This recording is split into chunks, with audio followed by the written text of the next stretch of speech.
Willkommen bei der Late Show mit mir, Florian Strehlers. Kommen wir zu unserem Thema heute Abend. Schauen einmal auf die Gesichtserkennung, die nicht nur bei meinem iPhone verhindert, dass ich es mit meinem eigenen Gesicht entsperren kann. Halte ich aber ein Bild von Oliver Welke vor die Kamera, dann entsperrt es sich ganz einfach. Genauso bin ich auch bei ihm in sein Haus gekommen, aber das ist ein komplett anderes Thema. Nur kann eine Gesichtserkennung nicht nur eingesetzt werden, um zum Beispiel die Tür zu Oliver Welkes Sexkeller zu entsperren, sondern eine gute Gesichtserkennungssoftware kann auch das. Kino ist pure Emotion. Damit verdienen Filmstudios ihr Geld. Und deshalb analysieren sie die Reaktion der Zuschauer genau. Disney etwa hat zusammen mit Wissenschaftlern eine Technik entwickelt, die das Publikum noch während der Filmaufführung beobachtet. Gesichtsscanner stellen fest, ob ein Kinobesucher lacht und eine Szene witzig findet. So weiß Disney, was beim Publikum ankommt. Dabei hätte Disney gar nicht Millionen investieren müssen, um die Reaktion ihrer Zuschauer zu erahnen, sondern hätte bei der ersten und vermutlich letzten Kinovorstellung in Saudi-Arabien letztes Jahr einfach nur Mohammed bin Salman ins Gesicht sehen brauchen, der sich nämlich nach der Premiere von Mulan fragte, ob denn die Zeichentrickfassung davon auch so ein chinesischer Propagandafilm war, sodass man die Erektion von Xi Jinping beim Zuschauen noch vom Weltraum aus sehen konnte. Und auch das ist ein Disney-Fact. Nur gerade durch unzählige Filme und Serien ist Gesichtserkennung für uns schon etwas Normales geworden. Sei es, dass in Serien wie CSI oder Kommissar Rex damit Verbrecher gefunden wurden. Wobei es eigentlich bei Kommissar Rex nur darum ging, die Hintern von anderen Hunden durch eine Software wiederzufinden. Rex, du bist ein ganz, ganz böser Junge. Ab in die Ecke und kein Schnüffel mehr am eigenen Hintern. Nur ist genau das schon heute möglich. Also nicht die Sache mit den Hintern. Und dafür müssen wir noch nicht einmal nach China schauen, wo dies schon massiv eingesetzt wird, sondern brauchen in Berlin nur einmal Richtung Süden zum Bahnhof Südkreuz schauen. Okay, das ist von Bayern immer noch genauso weit weg wie China, wie auch sprachlich. Denn dort gab es 2017 ein Projekt, das ein Jahr lang Menschen per Gesichtserkennungssoftware erfasste. Dabei waren rund 300 Zielpersonen im System hinterlegt und die Gesichtserkennung sollte nun genau diese 300 Personen aus der Masse herausfiltern. Dem Ergebnis, nach einem Jahr totaler Überwachung, die selbst George Orwell in seinem Grab rotieren ließ, was wir dank Grabüberwachung live sehen konnten, dass das beste Gesichtserkennungsprogramm eine Treffersicherheit von rund 80% hatte. Immerhin. Allerdings waren 20% der Menschen falsch oder erst gar nicht erkannt worden. Und die Trefferwahrscheinlichkeit, jemanden als gesucht zu identifizieren, der es aber nicht ist, lag bei rund 0,1%. Was erst einmal wieder super klein klingt, aber an einem Bahnhof, an dem am Tag Zehntausende Menschen unterwegs sind, heißt das wiederum, dass Dutzende bis Hunderte unschuldige Menschen auf einmal ins Fahndungsraster der Polizei rutschen würden, ohne dass sie etwas angestellt hätten. Außer gezwungen worden zu sein, mit der Deutschen Bahn zu fahren, wegen eines klassischen Stockholm-Syndroms. Nur genau das ist eines der größten Probleme der Gesichtserkennung, dass eben nicht nur der eine Böse raussortiert wird, sondern per se jeder verdächtig ist. Und wer sorgt dafür, dass diese Daten nicht auf einmal irgendwo anders landen? Was vielleicht erst einmal komisch klingt, aber genau bei dem Test im Bahnhof Südkreuz passiert ist. Martin Bär war einer der 300 Zielpersonen, der an diesem Projekt vor allem teilgenommen hatte, da er an seinem Dokumentarfilm Der illegale Film arbeitete, wo es um das Thema Bildrechte ging. Und als Martin Bär fast 2 Jahre nach dem Projekt die Tagesschau anschaute, bemerkte er, dass er bei einem Beitrag über die Gesichtserfassung auf dem Bild hinter Linda Zervakis zu sehen war, ohne dass er der Nutzung seiner Bildrechte aus dem Projekt zugestimmt hatte. Wenn man sehen will, wie das mit der Gesichtserkennung richtig klappt, muss man eben nicht zum Südkreuz schauen, sondern rüber nach China. Dort gibt es eben nicht nur die vollkommene Überwachung der Uiguren in der Provinz Xinjiang, sondern 2014 hat die chinesische Regierung in Peking das sogenannte Social Credits Programm installiert, an dem mittlerweile rund 22 Millionen Chinesen teilnehmen müssen. Diese Überwachung dient der Kontrolle der Aufrichtigkeit eines jeden Bürgers und mittlerweile auch schon jedes Unternehmens. Verstößt jemand gegen Regeln, wird dies notiert und der Score gegebenenfalls abgewertet. Verstöße können dabei kleinere Dinge sein wie Falschparken, dann wäre mein Score bei minus unendlich, oder auch der Umgang mit Menschen mit niedrigem Score können den Score anderer Menschen runterziehen. Im Gegensatz aber zu unserem Testballon im Bahnhof Südkreuz wird das ganze System gehostet.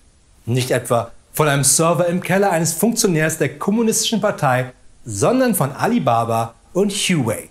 Nicht, weil beide so schöne Namen haben, sondern weil sie treu der chinesischen Regierung unterstehen. Und genau aus diesem Grund will keiner Huawei haben für den Ausbau seines G5-Netzes.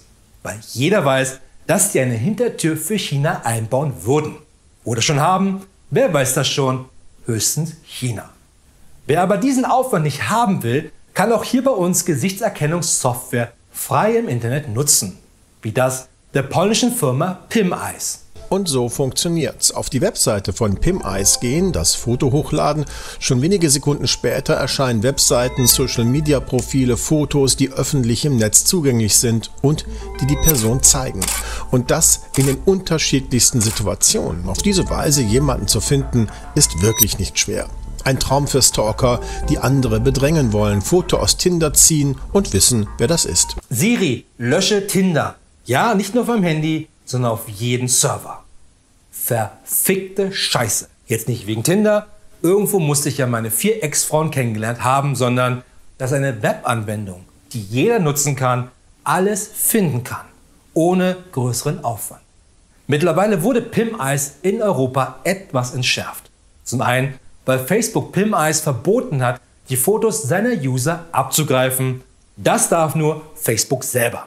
Und zum anderen verstößt so ziemlich alles bei PimEyes gegen das EU-DSGVO.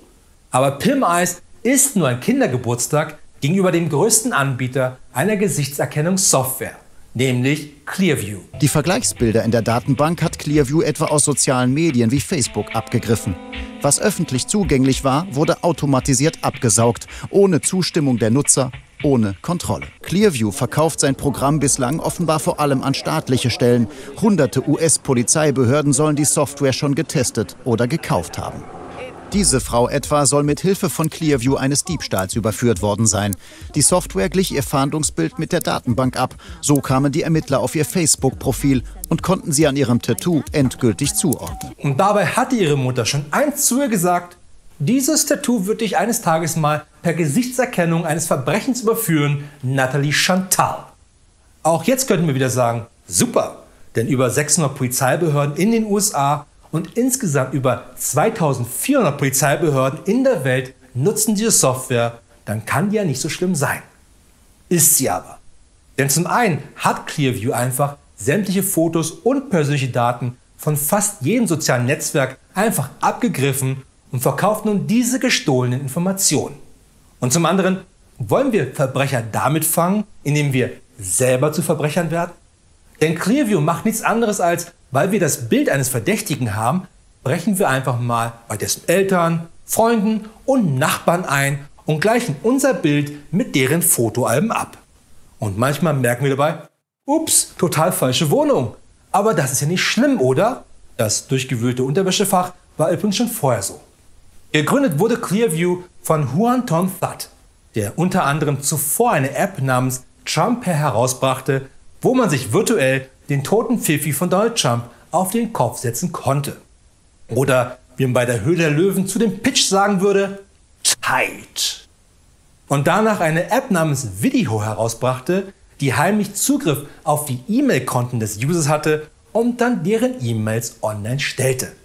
Wo sind nur die Zeiten geblieben, wo der nächste IT-Gott noch ein Milchbubi war, der den Winklevoss-Zwillingen ihre Idee eines sozialen Netzwerkes geklaut hatte, um daraus ein Hot-or-Not-Portal mit den geklauten Fotos der Studentinnen seiner Uni zu machen. Mittlerweile haben sämtliche soziale Netzwerke auch Unterlassungsklagen gegen Clearview erwirkt, die Clearview aber einfach ignoriert, da sie meinen, dass das Sammeln von Milliarden privater Fotos durch den ersten Zusatz der US-Verfassung gedeckt ist. Genau der die Redefreiheit, Religionsfreiheit, Pressefreiheit und Versammlungsfreiheit sichert. Okay, wenn man das Fair bei Versammlungsfreiheit einfach streicht, dann heißt es ja auch Sammlungsfreiheit.